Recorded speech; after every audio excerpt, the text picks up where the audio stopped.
Yeah. We game time. Come on, right leg. The crowd stays heavy. Keep the bus running cause this won't take long. 4 minutes left, here the show still going strong. We game time ready. Opponents can't sleep when they leave. DJ again. It's Butler with 2 seconds. He's got to put it up. And he wins it with the jumper. A San Diego State miracle. Ready and shouting, they want to see us win. What's up, I'm Fiend. Fiend is here. We're good. Oh man, I just had deja vu. Why did I just have deja vu? I hate that. It's so weird. Deja vu all over again. No, I gotta get close to the mic. That's why. How's that? Is that better? I think so. All right, Aztec Nation, welcome back to a new episode of the Sons of Montezuma podcast, Kiss the Rings edition. It is a big episode. We are renewed. We are recharged. A new season is on its way, and it feels great.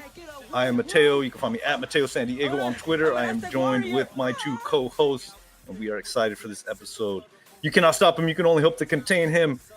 He is rolling deep with the Sons of Montezuma gear on, hat, tee, shades as usual. What's going on, Fiend? SD Sports Fiend. What's up? Hey, man. What's going on? And joining us from East Tahoe up in Reno, Nevada, it is the one and only sandwich aficionado, Mike Tortolot. Hey, Mike. What's happening, guys? How are you? Say hi, how are you? Get out here. We're back, dude. I'm excited. I'm excited to hear Fiend and his prognostications of all the recruits.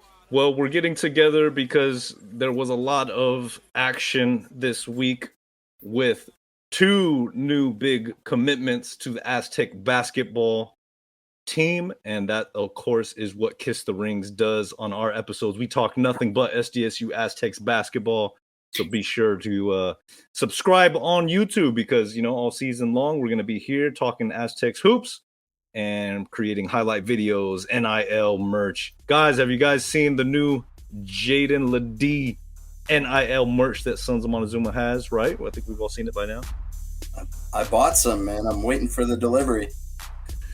Special delivery. Can't wait. So make sure you guys are checking out the shop so you can support Jay. But today's show is all about Aztec basketball recruits. So I hope I'm pronouncing his name right. David Majak. Dr. David Thorbe Majak.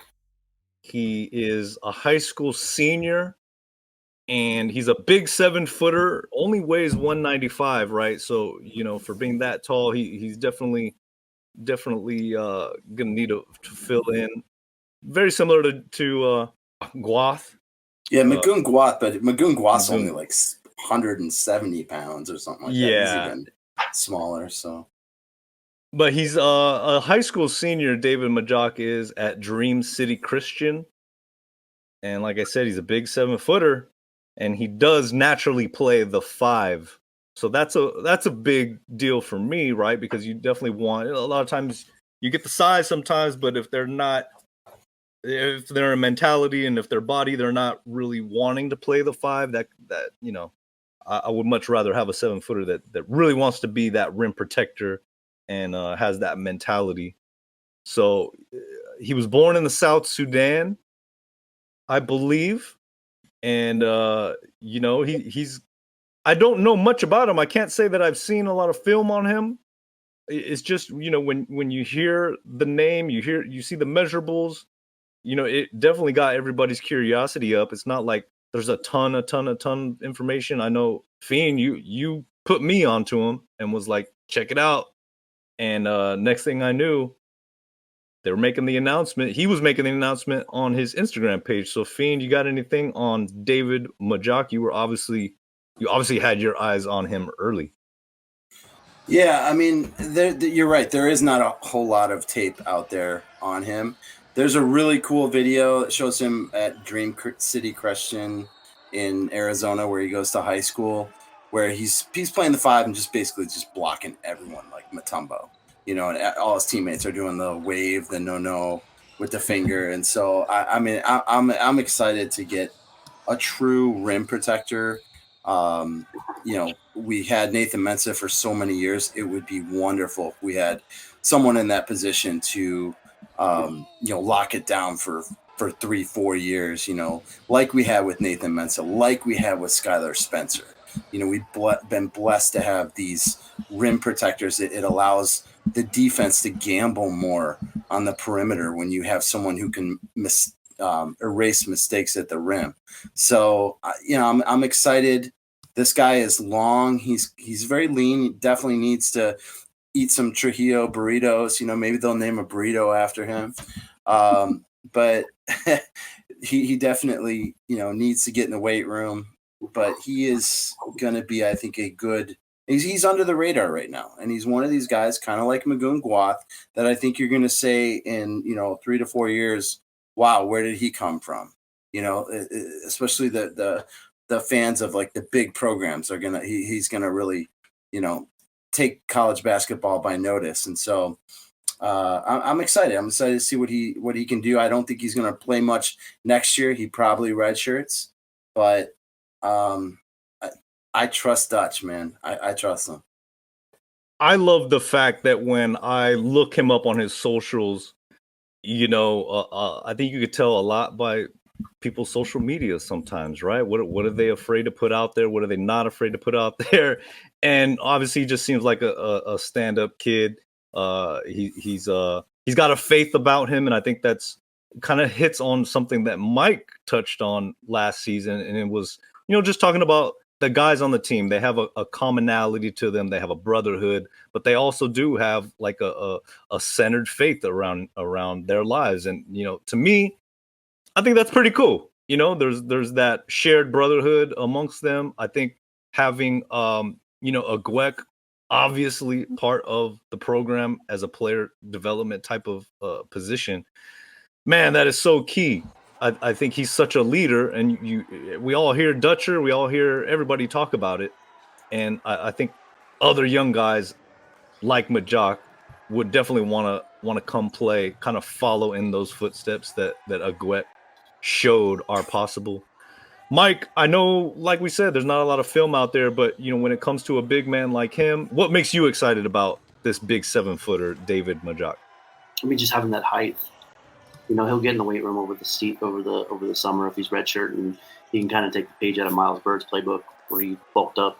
He's only 18 years old, so he might get taller. Probably will get taller. He's just gonna have to add some weight on him and stuff. So, I'm man, just having a 5. Remember last year we were all worried about who's going to come back if Mensah doesn't come back. We're not going to have a center. You bring in this guy. I mean, that class for 2024 is. I mean, it's I would say it's probably our best recruiting class ever. And they all seem like they're all have the same mindset, So he'll come in. You got that guy coming in. You got 6'5", 6'7". I think the other guy's 6'7". So we could arguably be one of the biggest teams in the country in the next 2 or 3 years. And that is directly, I think, proportionate after we played UConn. They were big. And I think they took it. I think they knew. I mean, they know what they're doing. They said, hey, last year was this. We're going to figure that out, and then we're going to worry about next year.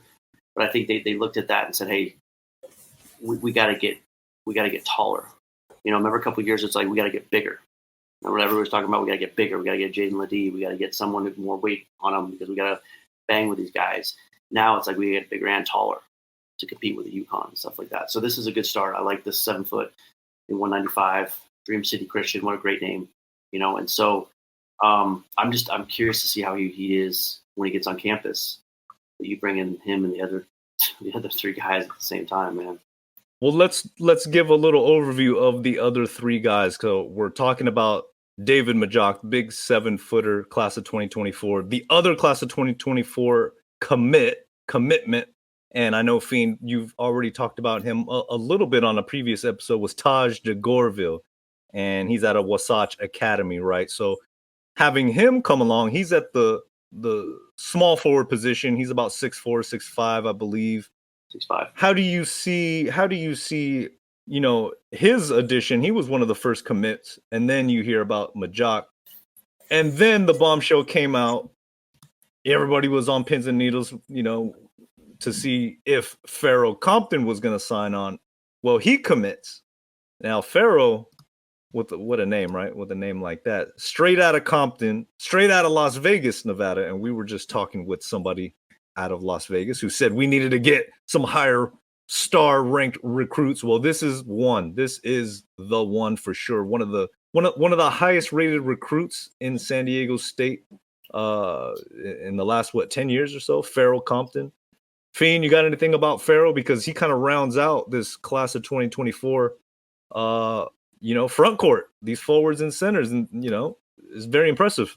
I love him. I mean, he's mean, he's angry, he dunks ferociously. I think he's got to work on his outside shooting a bit, but I would say 7 feet in, he's a monster.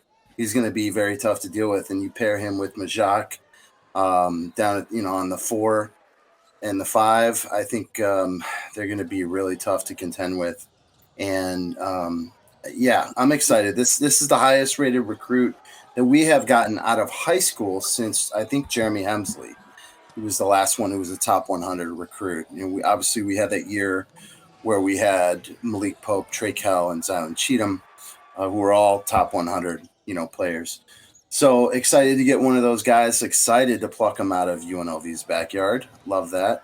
And to pair him with DeGourville, I think they'll fit in nicely together. They already have some rapport, having played on the same AAU squad in Las Vegas. And I'm just excited for them and for their families to be able to watch the Aztecs play in the vacation home at UNLV and, get some wins there. So very excited.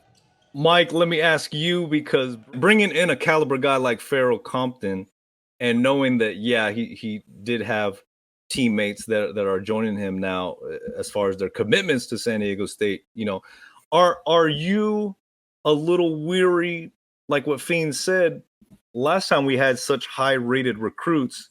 We're very proud of Malik Pope's career here at San Diego State, but obviously, I don't think the chemistry or necessarily the transition was as great as I think Aztec Nation had hoped for. So are you weary at any point about the possibility of that happening again? Because, I love Brian Dutcher, right? We all love Coach Dutch. And when he was asked, at the media days this other week, it's kind of like, oh, wow, you guys, made the Sweet 16. Now you can really recruit some great players. And he says, we just made the Sweet 16. We have great players. And at every advancement they make it to the Final Four, national championship game. Wow, the recruiting you guys are going to get off of this. And he's like, we just made it to the national championship game. We have great players. And now we are going to obviously be breaking into that next caliber that I think everybody hopes for. Do you think that's going to take away from that blue collar, chip on your shoulder mentality that we're used to getting with our recruits? No, I don't think so. I think you learn from your past, and you move forward and you do different things. I think Malik was talented, but I think he underachieved. Now, whether that was a chemistry thing or a work ethic thing, I don't know. I've heard things, but I don't know. I don't know if he just didn't fit with that squad. Maybe he just, you know what I mean? But he was great. But like, you also get to guys like Winston, who was the number one recruit we've ever had. And you can never live up to those expectations. Yeah. For the most part, even though he was one of the best players to ever play at State. So, I think you get more players, but he's obviously an anomaly for us. We usually get the guys who are late bloomers. We get in there early. We develop with them. We have the chemistry. But he's one of those guys where I don't think they are going to go after guys anymore that aren't truly their guys. Whether that's right, wrong, or different, but they've had a good track record. They still played well with Pope. They just didn't get to the expectations where they thought he was going to be. So, you get this guy Compton, another left-hander, which we seem to be cornering the market on. And I love it. I just love the fact that, you listen to these guys and you hear them talk. They're still young men and they're still learning. I just think our coaches know what they want. They know what they need. They know what kind of person they want. They want a great person. They want a great basketball player. And I think if they had that choice, that if that doesn't fit our mold, that's not our guy. We're going to figure something else out, you know? So now they get a little bit more of a picking than having someone choose them. It's kind of a mutual thing more than ever after going to the championship game. But Compton plays with how do you say it? DeGourville? Yeah, so they played together, right? So they're boys. So that's obviously instant chemistry right there. They all have the same mentality. We want to work hard. We want to be coached. We want to get better. We want to win.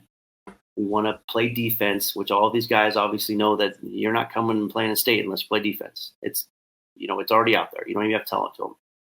But I'm looking at this stuff on DeGourville. There was money being thrown around, but I don't follow the money. I just follow what would work best for me. And that's what I've been saying. I don't, the NIL is the NIL, and there's guys who are going to have NIL money, but we have a different dude that's coming here that it's not about the money. I mean, he's like, I had a ton of money thrown at me. I don't want to do it. I want to go play where it makes sense for me.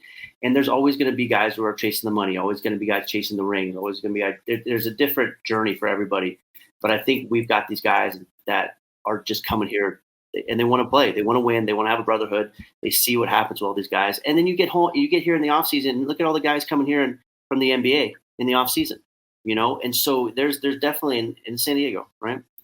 As a college kid, who wouldn't want to go there? So I think it's an exciting time, even more than usual. But we've definitely built a program to where we can pick and kind of choose our guys that we want instead of the other way around, I think.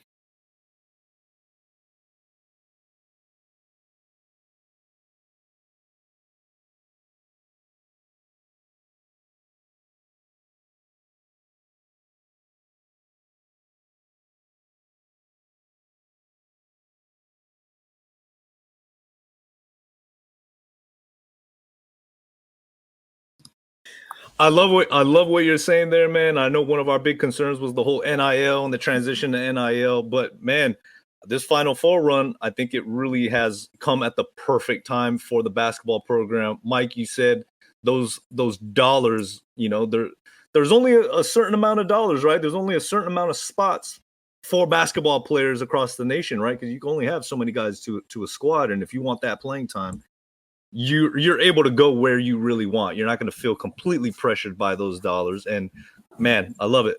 A special cat takes a special cat to turn down Iowa, turn down LSU, Arizona State, and UNLV, and to sign with the Aztecs. Fiend, you got any thoughts when it comes to NIL? I know we got into some spirited debates last year, and we were talking about, hey, you were worried that we weren't going to be able to keep up. But my view is, man, like I said, the Final Four came at the perfect time because now it's just that launching pad. That NIL, okay, that's great. But if I want to come play for a winner, you want to come play for Brian Dutcher and the staff on the Mesa. Yeah, well, I mean, I think NIL still matters. I'm gonna, die on that hill. So look at the guys we got, right? They're all big guys. They're tall, 4, 5, 3. Those are the type of guys that in the transfer portal are going to command a lot of money because those seniors, juniors, seniors, they tend to stick around longer. So it makes sense to target freshmen and, high school seniors, bring them in as freshmen and develop them into being great centers. If you cannot afford to grab one like we saw with a Warren Washington this last season in the portal. Guards are a different story. Guards are kind of like a dime a dozen, right? There's so many guards out there. Not that they don't get paid through NIL, but it's going to be easier to land a guard in the transfer portal, I think, in the spring.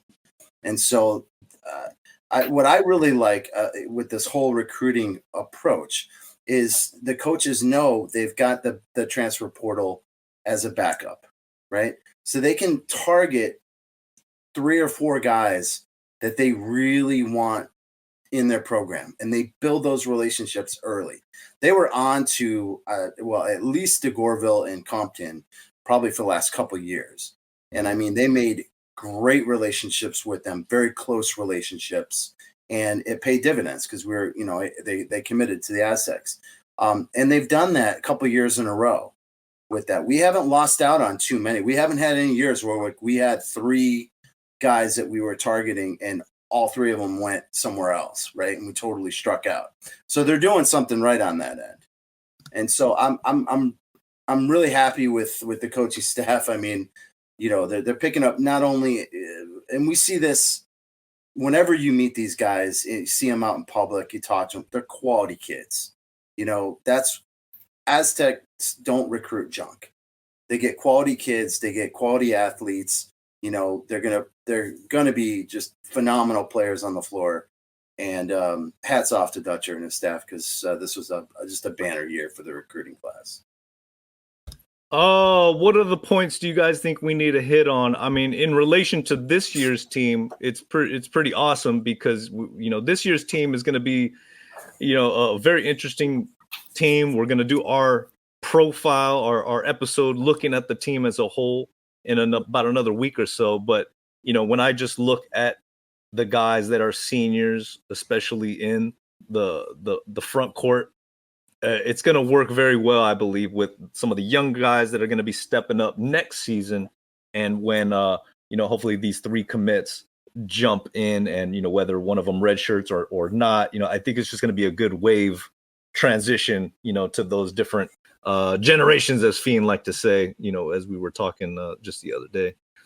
Anything else we need to hit on, guys? Anything else you guys feel specifically we should mention about these guys, or just how you know the recruiting process has gone? How do you find a kid from Dream City Christian Academy from the South Sudan? Like, I know Agwek is there and stuff, but like, how do you get on that guy's radar? How does something like that pop up? Like, you get people telling you, or you hear it on, you know, because I'm sure the coaches have a lot of stuff going on, but like, how does that work? Are you talking about coaches from Dream City finding out who he is and bringing him over? No, our coaches. Like, how does the initiation of a guy come? Where I'm sure they like have so many people they look at, and they have, you know, what's the kind of how does that work to where they say, okay, we have all these are all the guys we're looking at. How do they find those guys? Like, how are they just always looking at tournaments? Are they always going to people? You know, I've never thought about that. I've never really delved into that. I just thought it, you know, was magic. Yeah, I mean, these coaches, they all have connections within the AAU, you know, coaches, and I'm sure they put it out there what they're looking for, and then, you know, they get some direction maybe on who, you know, or maybe they're just at a tournament and they see a kid like Majak and he just catches their eye. I mean, I think that's kind of what happened with Guath. I mean, he was very under the radar. I mean, he had, you know, was playing at Veritas Prep. Is it Veritas Prep? I forget where, but it was somewhere up in LA. And then he was at some tournament in Phoenix or something, and they saw him and they were just blown away, and they offered him, you know, and the kid's phenomenal. He's a phenomenal talent. Yeah. So I think a lot of it is just getting out there, getting the relationships with the AAU coaches, high school coaches, and you know, they probably start locally and branch out over the Southwest. I mean, all of our guys either came Arizona, UNLV. I mean, Southern Cal, the Southwest is where we tend to recruit from.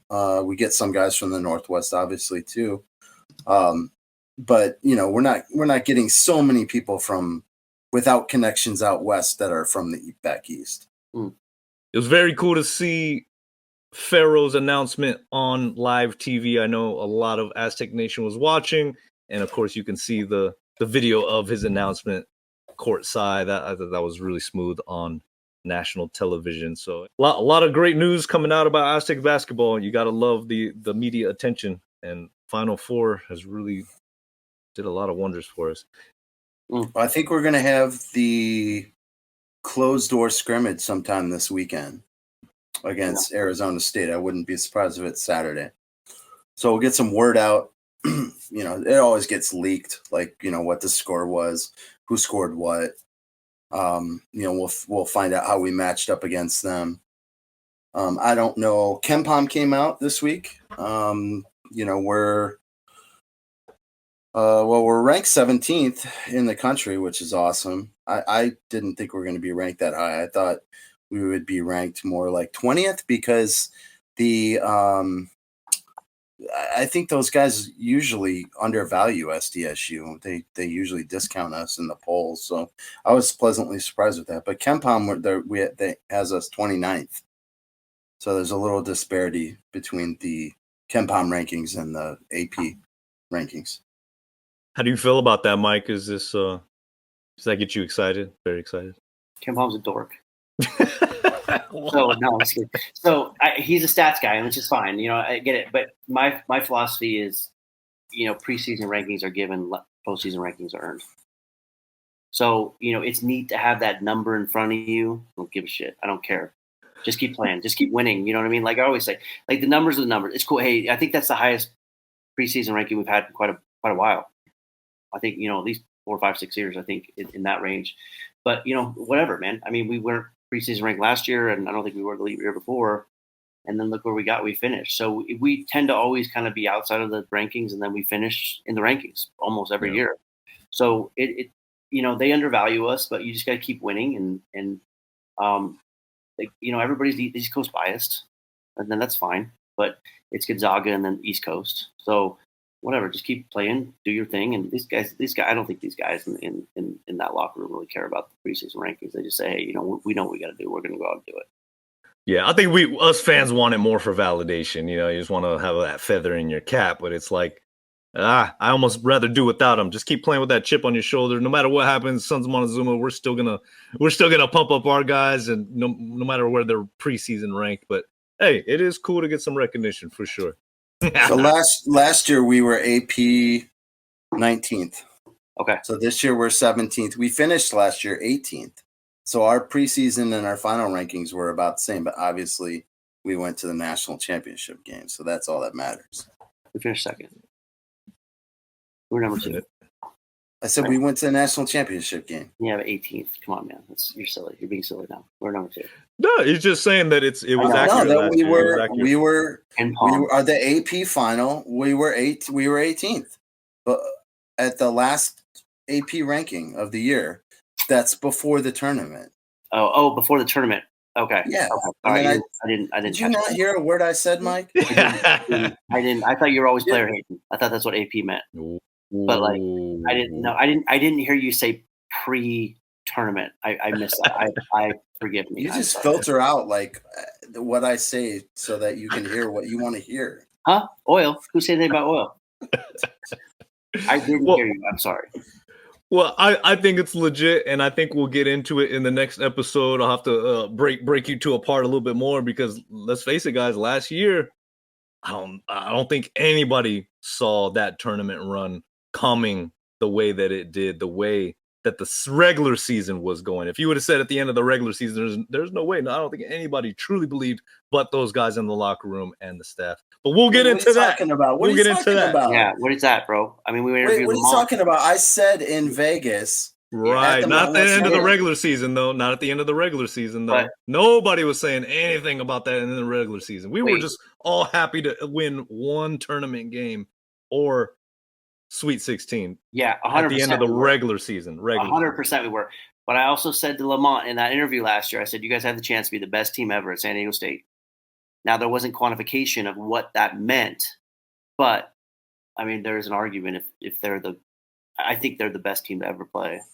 It's them, the 10-11 team, and then the 13-14 team. Yeah, now we know this. We know this now. But the way the season was going, come on, give me a break, guys. Nobody thought that this team was going to make to the national championship. That's all. No, why would we? They never gone that far. You can't get to where but don't make good the bad. Don't make good the. I can't remember the name. You don't know what I know what you're saying. I know what you're saying, though. I do know what you're saying. Kind of thing, you know what I mean? Mikey, I don't feel like you truly listen to me. Are you not feeling heard, Fiend? Are not feeling heard? I'm not feeling AP. I thought he said AP after the season. Did he say AP after the regular season? I meant regular season. I think I said regular season, but after the season, not tournament. The season. So we'll get into that, though. Yeah. When we look at the team as a whole. Because, I always listen to you sometimes, man. Come on. I can't with you too. I can't. I'm excited about these recruits, but I just the height that these guys bring, and then I'm really excited to talk about these other 2 freshmen coming in because, to kind of give a teaser. When was the last time Brian Dutcher really went out and recruited a guy on his own, i.e. Heidi? I mean, I don't remember him ever doing something like that. You know what I mean? So he obviously loves that dude, and he's tall too. So I'm excited to get into that too next with all the team and the roster. Yeah. Awesome. Well, guys, I'm feeling good. I can't wait. At the end of this week or so, we're going to be releasing our interview with an Aztec legend, Billy White. I want to say his name like that, but Billy White. There you go. It was an awesome time to sit down with Billy and just share his basketball journey. So all you listeners out there, make sure you are checking back with us very shortly. We're going to release that interview, and man, looking forward to some more as the season gets here very quickly. All right, guys. Go out and get your Sons of Monty gear for the home opener on the 6th, man. Make sure it gets there. Yes, sir. Okay, on behalf of SD Sports Fiend and Mike Tortolot, this is the Kiss the Rings crew saying, go to sonsofmontezuma.com and go Aztecs. Go Aztecs. Go Aztecs. Ain't no stopping it with team on 3 and family on 6. And when you get done, it all means this. We game time ready. Welcome to my gym where the